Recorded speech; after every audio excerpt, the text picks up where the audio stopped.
स्वस्थ प्रतिस्पर्धा गरौँ भन्न तपाईँ भन्नुहुन्छ। तपाईँको अहिले खोलेर तपाईँको फेसबुक हेऱ्यो भने गालीबाहेक केही छैन त्यहाँ। तपाईँ कम्तीमा नयाँले चाहिँ गाली भन्नाले कहाँ छ त? तपाईँले अरूको आलोचना गर्नुभन्दा आफ्नो एजेन्डा स्थापित गराउनेतिर लागे हुँदैन तपाईँले?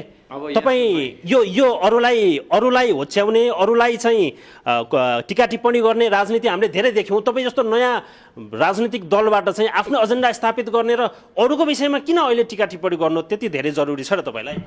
यस्तो छ, तपाईँले मलाई होइन के अरे नराम्रो लेख्यो पोस्ट भन्नुहुन्छ। मेरो पोस्टमा मैले कहीँ नराम्रो लेखेको देख्दिनँ म। खोइ कहाँ देखेँ मैले?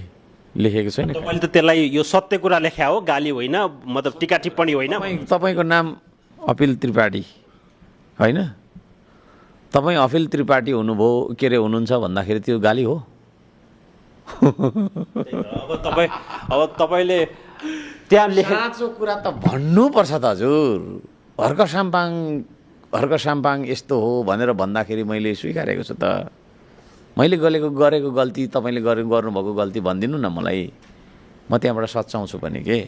तपाईँले चुनावको बेलामा साँचो कुरा बोल्दाखेरि गाली गर्यो चाहिँ नभन्नु न, त्यो गलत हो क्या। झुटो कुरा सुन्न चाहेको त नेपाली समाजले। तपाईँले विदेशीको इसारा भन्नुहुन्छ,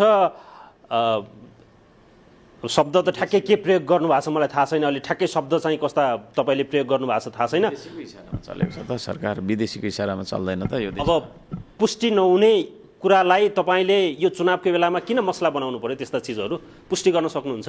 यस्तो छ, अब जस्तै म छिमेकी मुलुकलाई जे पनि बुझाउन तयार छु भनेर भनेको कुरालाई काटेर के आयो त उत्तर? त्यही मुकुल ढकालको एउटा स्टेटमेन्ट नै काफी हो तपाईँलाई चाहिँ?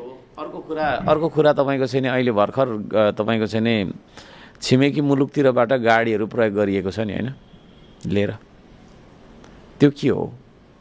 त्यो पनि एउटा उत्तर हामीलाई चाहिँ नि चाहिन्छ है। हाम्रो देशमा चुनाव हुन्छ, तपाईँको चाहिँ नि विदेशीले लगानी गर्दो रहेछ होइन भनिसकेपछि उसले लगानी गरिसकेपछि उसको इसारामा हामी चल्छौँ भन्ने सङ्केत पर्याप्त हुँदैन र?